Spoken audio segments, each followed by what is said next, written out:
Hi, Mark. Bob, how are you? I'm doing okay. How are you? I'm doing pretty well. You're in sunny California. In sunny California, indeed. And that's partly what we're going to talk about here. Let me introduce us first. I'm Robert Wright of Blogging Heads TV, and this is, in fact, the Wright Show, strictly speaking. And you're Marc Ambinder, noted D.C. journalist. For some years, in fact, until the end of 2011, you were the White House correspondent for National Journal. Is that right? That's right. And you decided, and this gets to what we're going to talk about, you decided to go to Los Angeles, and you wrote a piece for the GQ website. You still write for GQ, and you write for The Atlantic, as I do. And it was, I think some people took it as kind of 10 reasons I left Washington. It wasn't really quite that. It was 10 parting observations about Washington, some of which had a critical air. Right. They were about the way politics works in Washington, I guess. But I gather it's not the case that these are the reasons you left, strictly speaking, right? No, and I'm sure I could come up with 10 critical observations about Los Angeles. Having just lived here for a week, but these were more impressions that have formed over the course of 11 years.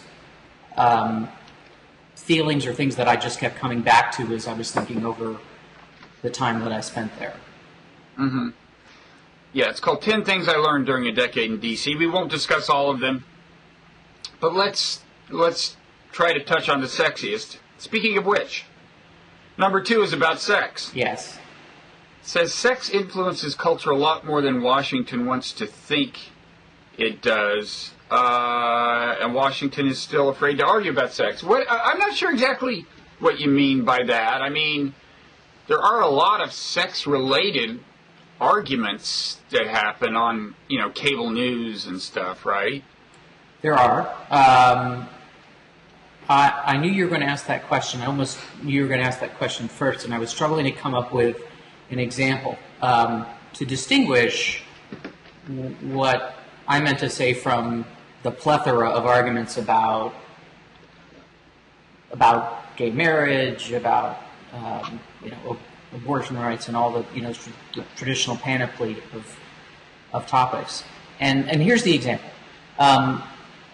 In Washington, I found, for example, that there's an enormous benefit to being a political reporter or a reporter who happens to be gay, because there is, and I say this term with affection, a bit of a gay mafia in the city, as there are, I'm assuming, in most urban cities. And simply the fact that people who were gay knew that I was gay would often be an expediter to information. That doesn't mean that I'm sleeping with them. It just means that they know that I'm gay, we share some sort of a brotherhood, and therefore they're much more likely to talk to me and tell me things that perhaps they wouldn't necessarily tell me. Mm-hmm. And thinking back on it, I don't necessarily find it unusual, but I do find it somewhat interesting and striking. And if I were in the business of burning or revealing sources, I could give a number of different examples where simply the fact alone that I happen to be gay and the person on the other end of the telephone happened to be gay, we both knew it, helped me move along or break a pretty big story. And do you ever feel guilty about these poor heterosexual reporters who are not getting the scoops? Nope, not a bit. I mean, I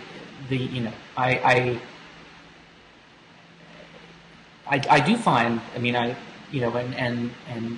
again, this might veer off script, but it's in a city like Washington, and I'm presuming a city like New York, you can be now openly gay and not have it affect your career in the negative to any degree whatsoever, and have it affect your career in the positive. Indeed, it can be a net positive if you, if you find the right people to talk to. Because information and favors flow more freely within that network that you're part of, even though it's not the majority network. Right.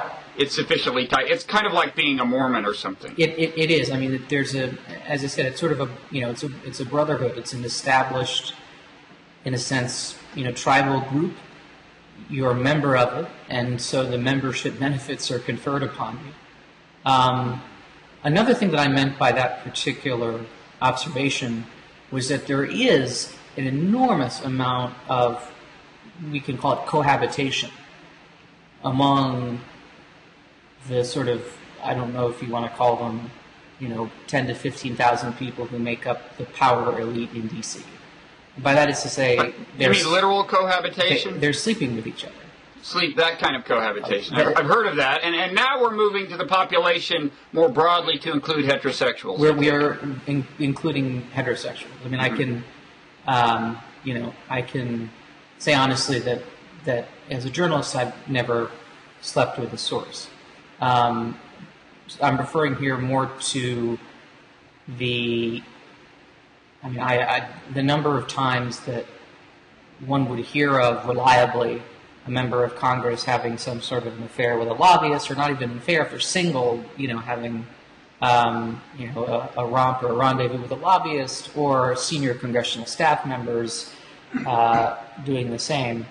So is there still a lot of that we don't hear about, even though things have gotten a lot more transparent, right, than they were 20 years ago? There is, and I think part of it is because often it is hard to draw a line between the cohabitation and any sort of direct conflict of interest. But my point is simply, as one of your more recent guests might put it, the oxytocin release occasioned by these encounters is bound to have some sort of a broad effect on people's behavior.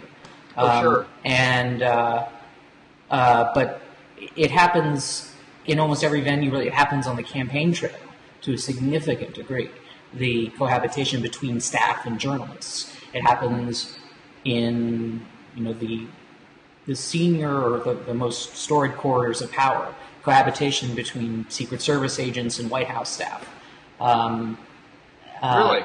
And I'm not necessarily sure what to make of it, other than the fact that you have these enormously powerful people with extremely hard jobs, keeping the same hours and being in close proximity to one another, and having really nothing else to do but each other at various points. But when it's so to speak, congressperson and a lobbyist, that seems like a pretty clearly dangerous thing, right? I mean, in terms of conflict of interest. I mean, yeah.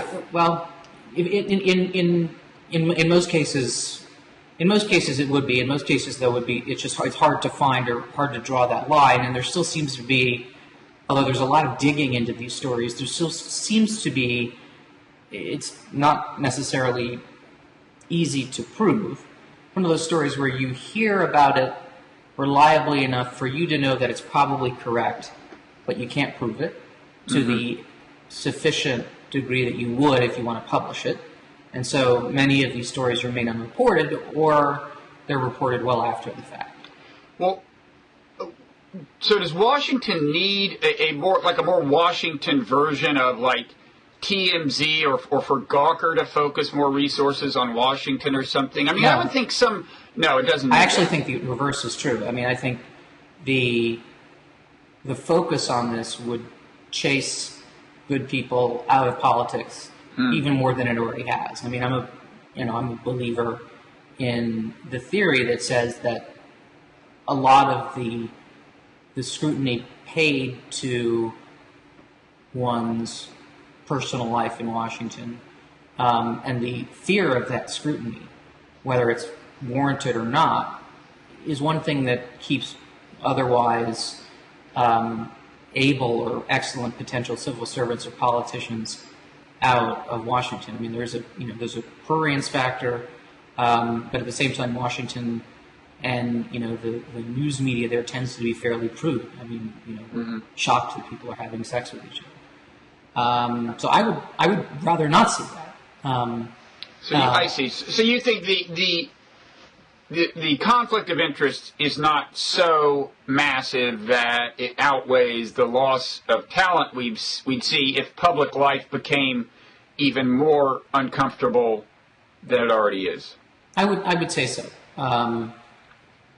That's actually a good way of putting that balance. I mean, I'm not in favor of conflicts of interest, direct, certainly, but at a certain point, if you establish standards of behavior that are so untenable, you're just going to prevent, again, otherwise extremely able people. And there is sometimes, I mean, it is hard to put this characterization into an academic construct, but there is a correlation between sexual appetite and power.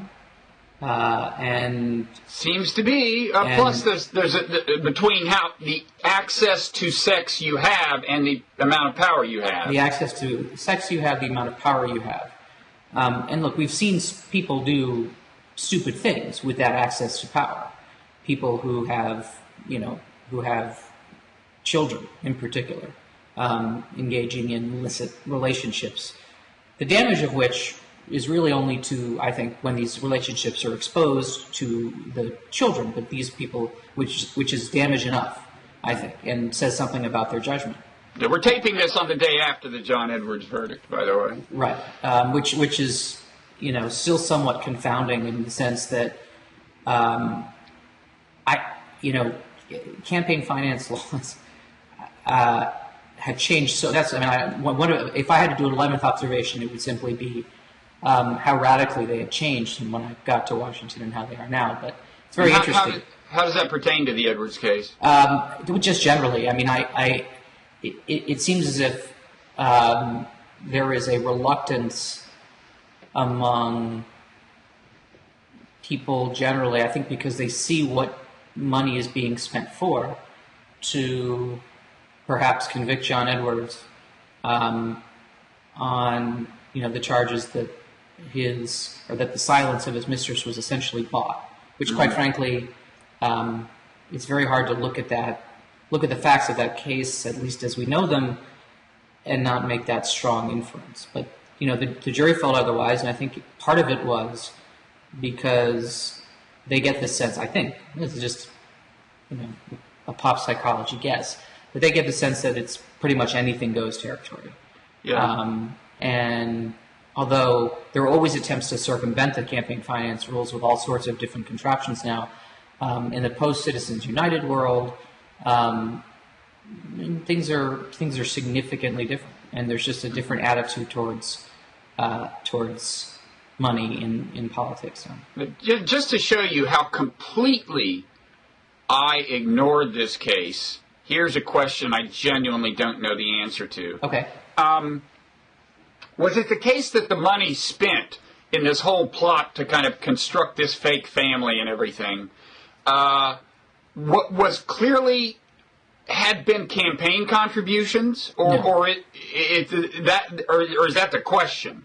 That's pretty much the question that they were asked. If the purpose of the funds was ultimately to help John Edwards get elected, in other words, by creating this false family, by constructing this elaborate lie, by paying to keep Riel Hunter, Andrew Young quiet, which was the proximate goal.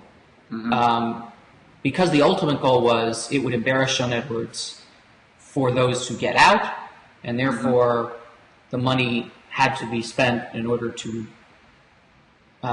prevent that not from getting out. Did that constitute a contribution in the end to his campaign? And evidently, the jurors felt that it didn't. And certainly, the law isn't clear because it doesn't necessarily contemplate or it'd be very hard to, although, again, given the amount of sex in Washington, one might think that members of Congress might have thought of the scenario when they were coming up with some of the technical language, or at least the FCC did. But so is the deal that you're supposed to specify when you give money that is a campaign contribution, and this was not specified as that, and yet it de facto constituted a contribution. An in-kind, that was right. the prosecutor's case. And an in-kind contribution certainly well in excess of what the laws allowed at the time. See. That was the prosecutor's case. And it's one of those things, again, that you look at it and you're like intuitively, oh yeah, sure. I mean, obviously that's what happened. But then the particular points of law make it very difficult to actually prove that case. Yeah. And I think that's why ultimately that combined with the fact that jurors have seen a lot when it comes to campaign finance law violations, that probably is why they were unable to come up with a verdict for all but one of the counts. Tell me this before we leave the subject of sex. You've been an observer of the scene. What do you have an estimate of? Let's say members of Congress. How many members of Congress, of those who have been in Washington at least 6 years, say, who are married and have not had an extramarital affair? I would venture to say that it certainly is a majority. A majority have not had an extramarital affair, you think? Yeah, maybe a supermajority. But venture to say, and probably a third have, based on, again, a lot of this is sort of a gut calculus, based on individual examples that I had heard about. But I'm assuming that for all the examples that I've heard about, and again had some reason to believe were true, there were plenty that I didn't hear about. So I would say that maybe 2/3 have resisted, faithful, but still, I mean, a third is a significant number, and it has to drive conversations in politics in a different degree. I mean, and I was going to give one final example of what I meant by that, which is that, and I've written about this before, but the number of Republican chiefs of staff in Congress who are gay men is somewhat astounding. Some of them have been out, but many of them aren't. I mean, if you think about it, the job requires you to put in an enormous amount of hours and devotion to a single person who is not your spouse. And it's an excellent job for those who don't have any children, don't have other responsibilities. But for so long, so many very senior members of Congress have had gay chiefs of staff, and these are the same members of Congress who are very quick to push through anti-gay legislation, or very quick to, if something were to happen with the Defense of Marriage Act, come out with some sort of a statement for it. I know this hypocrisy has been explored before in other formats, but it still exists. It's not hypocrisy directly, because it's more of a rhetorical sort of tribalism than it is really hypocrisy. But nonetheless, it still fascinates me, the duality, or the way with which people can compartmentalize parts of their brain. I mean, sometimes the congressmen doing this are gay themselves, as we know, and that's even more remarkable. Right. That's correct. And there were several examples of that. Yeah, but we're all kind of like that. Sure. I think people are built to accommodate that kind of hypocrisy. Right. And that's why I'm not calling for an enhanced sort of regime of TMZ to descend upon Washington, because I would say that the drawbacks would outweigh the benefit there, because I do think a lot of really, really good people are either hesitant about advancing in politics, taking that next step, deciding to run for office, not because they are sadomasochists on the weekend, but because they're just afraid that everyone they've ever slept with is suddenly going to be exposed to the light of day. Do you think, you're young enough so that you weren't in Washington firsthand too long, but I'm sure you've not in the Fanny Farmer, jumping into the ellipse. You were not at the ellipse that night, but But I'm sure you've paid enough attention to the history of Washington culture to have an opinion on whether this increasing kind of transparency of everyone's life, but certainly prominent people's lives, has led to a degradation of the quality of public servants, of the people who are willing to, to endure it. I would say that is certainly one of the reasons. So you're taking the degradation as a fact, and this is one explanation. You have no doubt that there's been a decline in the quality of people who are drawn to public service. It's an interesting question. I would say that the pool from which these people are drawn is constantly shrinking, and the line is in many ways regressing toward the mean, as opposed to the pool is shrinking because it's improving. It's not shrinking because it's improving, or it's getting the water is getting clearer. It's sort of shrinking because the clear water is this is a horrible metaphor that I'm attempting here, but I would say that there's been a degradation, and I think you can see it in the willingness or the lack of governing skills, or the lack of, in some sense of common spirit that many people who go to Washington today have. Now, this is the result of many other coincident trends, and it's not a simple thing. But again, I would say that is certainly one example, but it's not. It doesn't explain. There's very little. There's nothing that. And you always read. There's so much literature out there that attempts to explain what's been happening in Washington as the result of one particular cause, or one particular strand, or one particular set of principles. And it's an extremely complex, contingent phenomenon, all that's happening in Washington right now. And you can pull apart some of the strands, but in the end, you put them together and it doesn't add up to the whole. There's just a lot of different things that are happening that sort of produce what we now know today as the civic culture, or lack of a civic culture in Washington. Mm-hmm.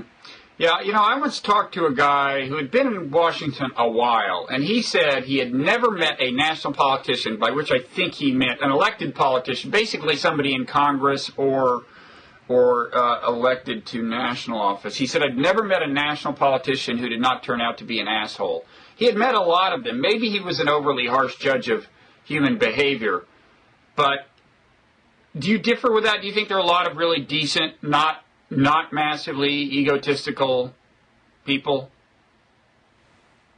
I think ego is a prerequisite for running for office. Mm-hmm. But ego doesn't necessarily mean asshole. You can have an ego and manage it. And there are some politicians, Congressman Jim Langevin of Rhode Island is just one who comes to mind off the top of my head. Another, since we're on Rhode Island, Senator Sheldon Whitehouse from Rhode Island. Maybe it's a Rhode Island thing. Both of whom seem to be very, very decent men who have attained positions of power. And there certainly are assholes that I've come across. Care to name them? Let's see.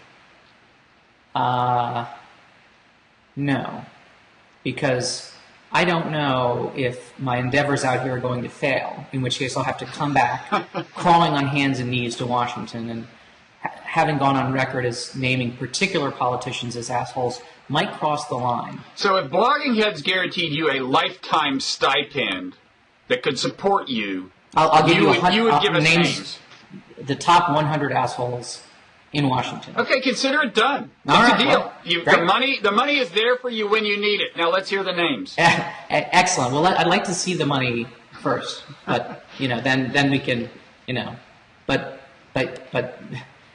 there's. I would say that everyone has their moments, certainly. But there are, and maybe it's because I'm naive about human behavior, but there are plenty of people in Washington who seem to be incredibly decent and dedicated if they're in the civil service, civil servants, and politics. I think it's interesting, fewer politicians, more bureaucrats. You find some of the most incredibly dedicated, smart, competent people within the bureaucracy, which may be surprising given all, the guff that the bureaucracy takes. But I found that to be particularly true in the national security bureaucracy, which is something I've started to cover in my last couple of years. People who serve their country for years for meager wages and meager salaries, and just do an incredible job, and do a tremendous amount of stuff behind the scenes, never get credit for it, and who are not in their face-to-face interactions in any way assholes. In fact, they're pleasant, and sometimes they're very eager and willing to explain what they do, which to me as a reporter I've always found even more valuable than, if someone were to leak me information. I find it much more edifying when people explain what's going on, because I need to understand something before I can cover it. And those people can be tremendously generous with their time. And I will say that one thing I didn't put in the article of observations, one thing that's positive about Washington, is that there is, in many areas, a mentorship culture that develops, where seemingly on people who are unrelated by job or even of different political parties, but one has been in Washington for a while, one is not, will develop a mentor-mentee relationship, simply for the sake of a mentor-mentee relationship. And it can have tremendous benefits. And I, as a young reporter, had several mentors, people who took time out of their day to help me constantly without any significant or compelling reason put upon them to do so. And from talking to many other people, I know that, there are similar, there many other people have had similar experiences and found them to be one of the better parts of their life in Washington. If you want, you can name some of your benefactors, sure, unless you're concerned that you would leave some out and no. I mean, I'm sure I'll leave some out. And some of the people I consider mentors, other people, consider, other people don't like. But my first mentor was Mark Halperin at ABC News. He was the political director at the time. He hired me. Chuck Todd, now the NBC News White House correspondent. James Bennett. James, yes. A very good man. I mean, a bunch of people at the By the way, Atlanta James Media learned Company. his journalism at my knee. Well, then you have been a mentor by proxy, and I appreciate that sincerely. He was an intern when I was at the New Republic, and I was slightly older than intern age. But actually, I don't know that he did learn anything from me, but I was older than him. Well, he's an example of a high-powered person in Washington who has maintained is. He's in the non-asshole category. I would say even if I were off camera, I would still come down. Even if you weren't the editor of the publication, even if you weren't my boss at the moment, I would still say non-asshole. Right.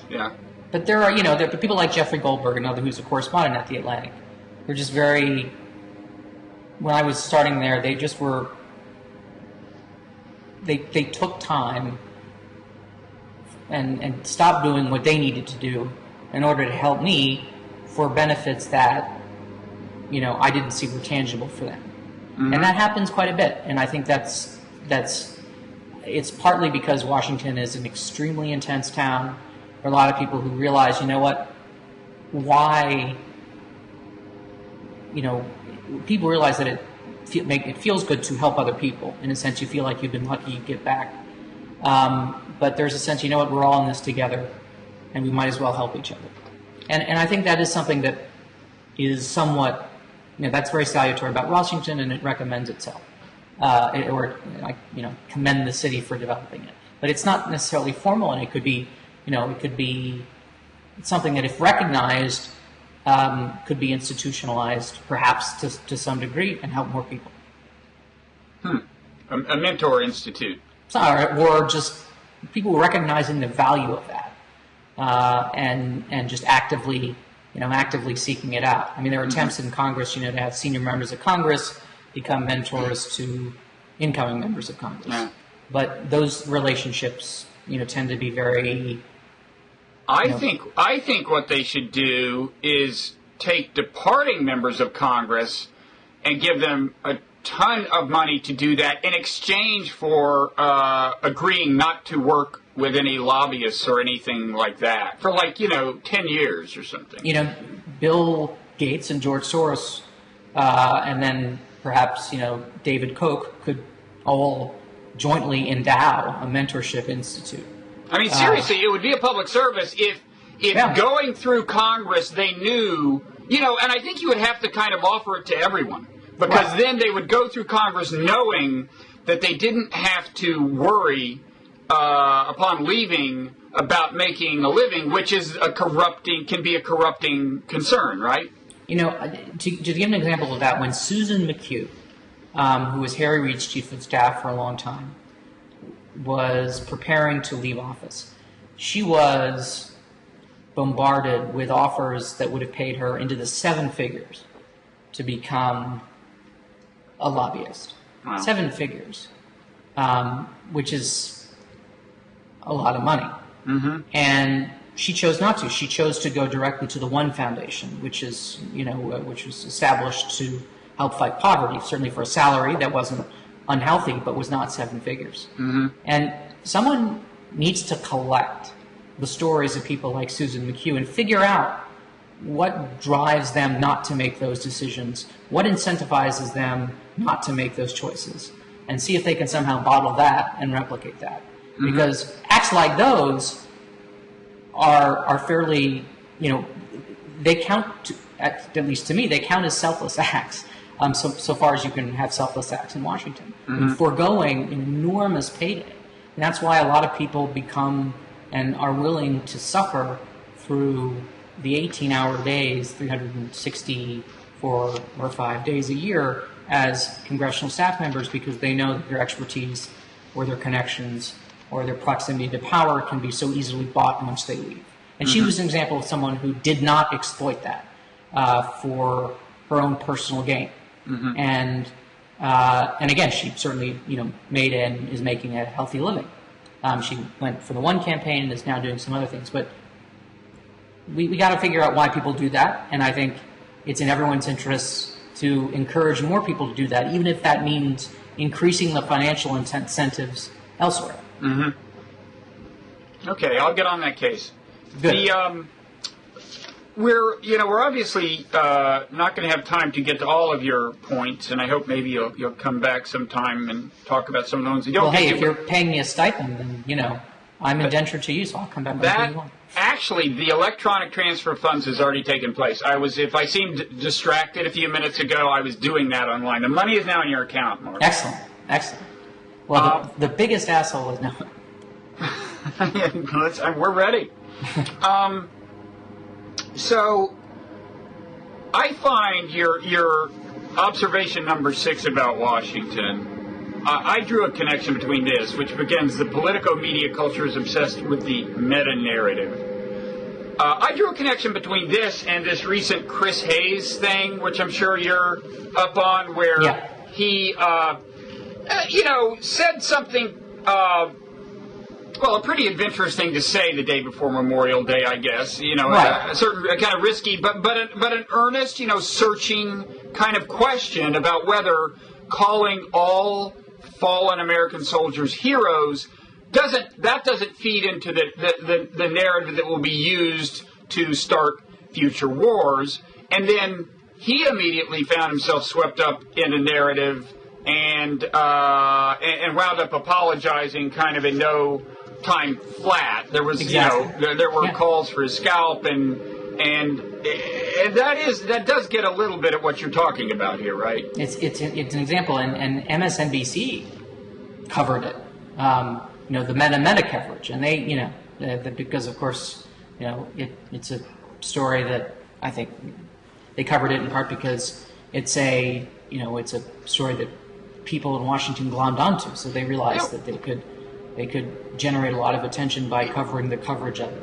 Yeah, I saw a blog post where, maybe this is what you're talking about, they talked about a conversation, which I guess was on MSNBC and not NBC, involving Donnie Deutsch and Matt Lauer and this is on the Today Show. Actually, this was NBC. This was the big leagues for NBC. It graduated. And supposedly Donnie Deutsch said, does Donnie Deutsch still have a show on something or other? He's one of the million paid consultants to MSNBC and CNBC. He had a show for a while. He had a show for a while that I don't think is on the air anymore, but he regularly appears on NBC programs. So he said about Chris Hayes, he was clearly kind of in piling on mode. Yeah. According to the quote, I didn't see it, but he said, he looks like a weenie. Yeah. Now, I'm sorry, but what an asshole. Just what a juvenile, ridiculous junior. If there's anything that really should earn universal condemnation, it seems to me. It's something like that, It's right? something like that, where you purport to be this serious commentator on events, and your critique of someone's idea is that they look like a weenie.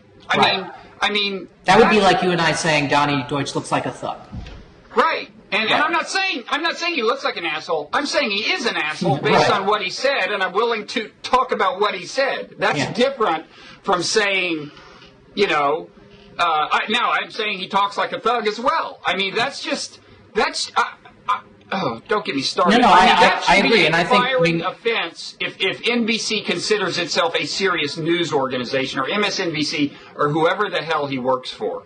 What's interesting is that Chris Hayes brings up an interesting point, and it is very difficult for liberals to bring up this point, and particularly around Memorial Day, given the sort of martial feelings that we, that we all have, even those of us who, and I'm not saying that I oppose the Iraq. I was one of those who, at the time, believed the intelligence, and I didn't listen to Jim Fallows enough, and I thought the Iraq War was a good idea, and now I realize how, incredibly horrific a mistake it was. I sort of, my feelings on it track the feelings of, I think, many Americans. I understood exactly what Chris Hayes was attempting to say, and I actually thought he said it fairly carefully. Mm-hmm. He went out of his way to say that he wasn't denigrating individual acts of heroism. Where the point, where the point kind of lost him was in sort of not necessarily appreciating or recognizing the fact that, for so many, the military itself and serving the military is a lot bigger than policy.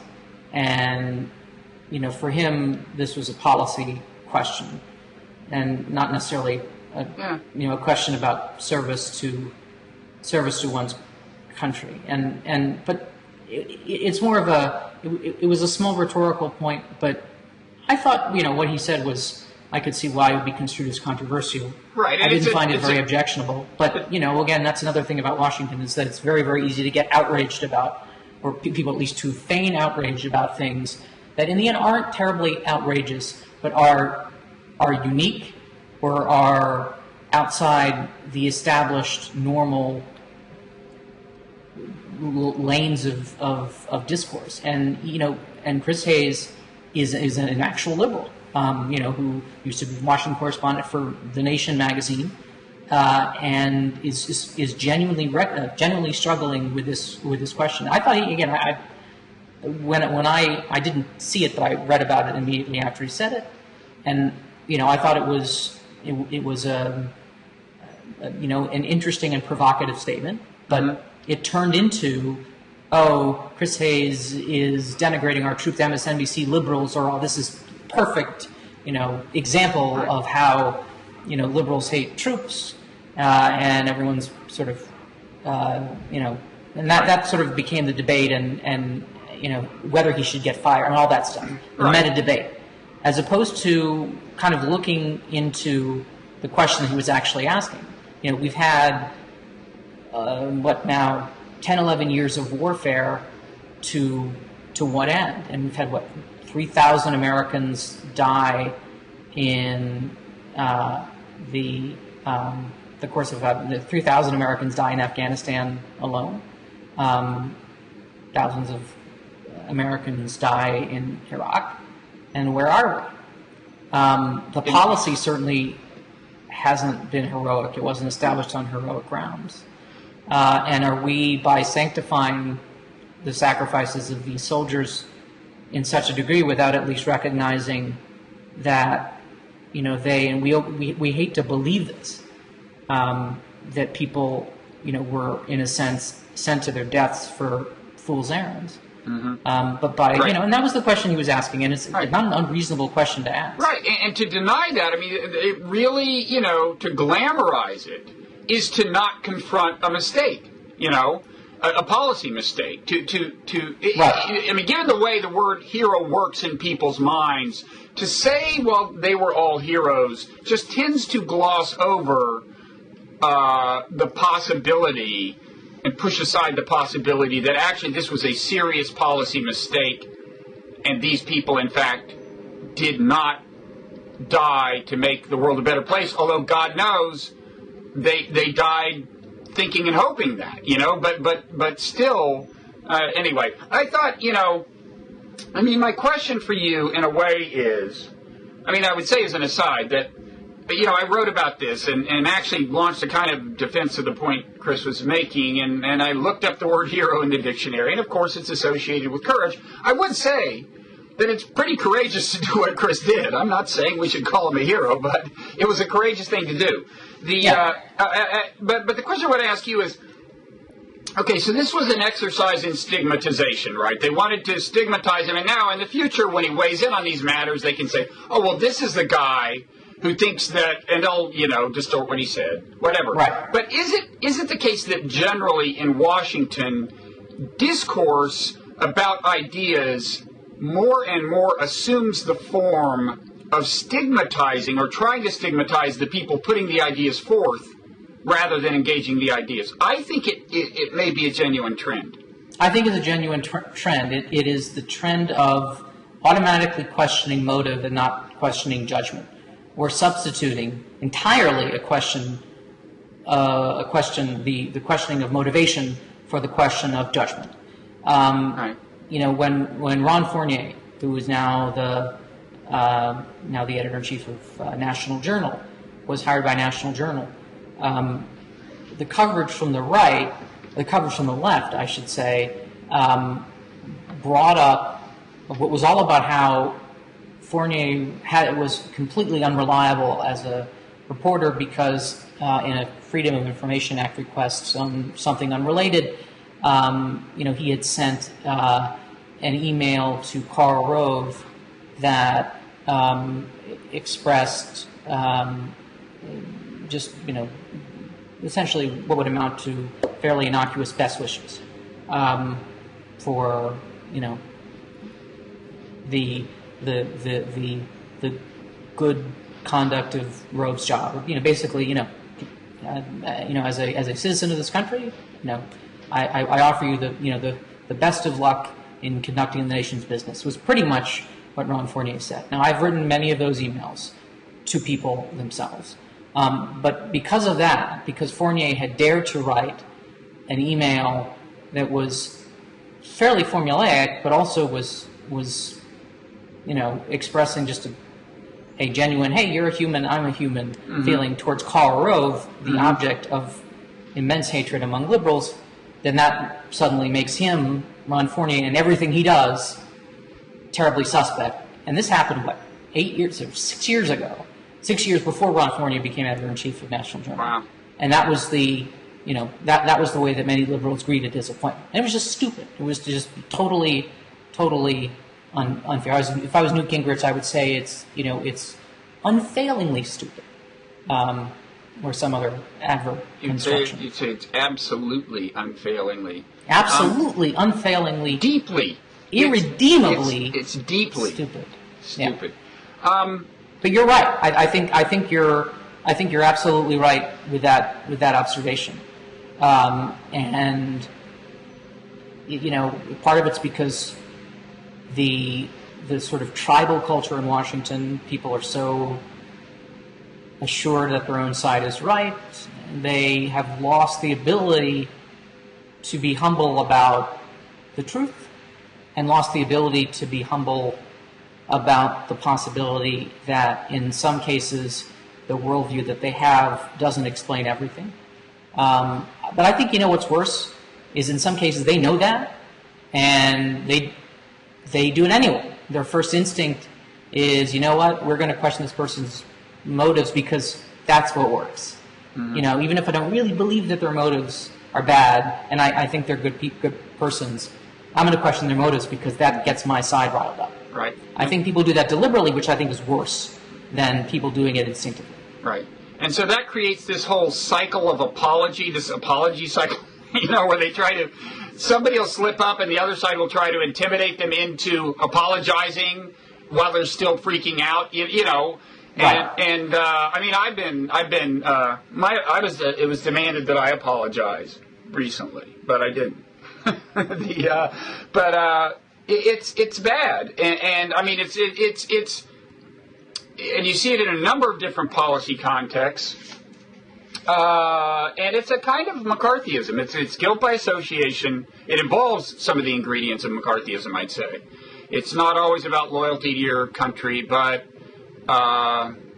it has elements of that. Well, look, the McCarthyism, tribalism was us versus them, communists, versus American. The tribalism today is, Republican versus Democrat, bad versus good. Mm-hmm. And there's always been political parties and factions in this country, and they've certainly been at each other's throats, and they've fought for, hundreds of years, and been incredibly nasty to each other.